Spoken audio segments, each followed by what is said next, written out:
Welcome back to మనం TV. నేను మీ పవన్ బేస్వాడ.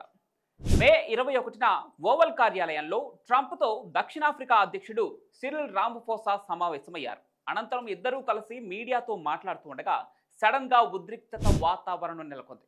మీటింగ్లో ఓ విలేకరి ఖతార్ బహుకరించిన విమానం గురించి ప్రశ్నలు లేవనెత్తారు. అలాంటి బహుమతి స్వీకరించడం నైతికమా అంటూ ట్రంప్ను ప్రశ్నించారు.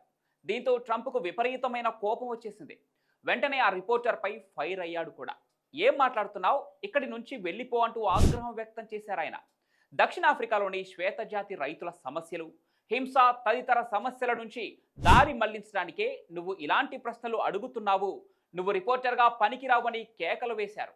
అతనితో పాటు అతను పనిచేస్తున్న వార్తా సంస్థ మీద కూడా నిప్పులు చెరిగారు ట్రంప్. వెంటనే దక్షిణాఫ్రికా అధ్యక్షుడు రామఫోసా జోక్యం చేసుకుని, క్షమించండి, మీకు ఇవ్వటానికి నా దగ్గర విమానం లేదు అంటూ ట్రంప్ను నవ్వించే ప్రయత్నం చేశారు. రీసెంట్గా అమెరికా అధ్యక్షుడు ట్రంప్ ఖతార్ పర్యటనకు వెళ్ళినప్పుడు అక్కడి రాజకుటుంబం $400 మిలియన్ విలువ చేసే విమానాన్ని ట్రంప్కు బహుకరించారు. అయితే ట్రంప్ మాత్రం ఆ విమానం తనకు కాదని, అమెరికా వైమానిక దళానికని, కొత్త బోయింగ్లు వచ్చే వరకు ఈ విమానాన్ని ప్రభుత్వం తాత్కాలిక ఎయిర్ ఫోర్స్ 1గా ఉపయోగిస్తామని చెప్పుకొచ్చాడు.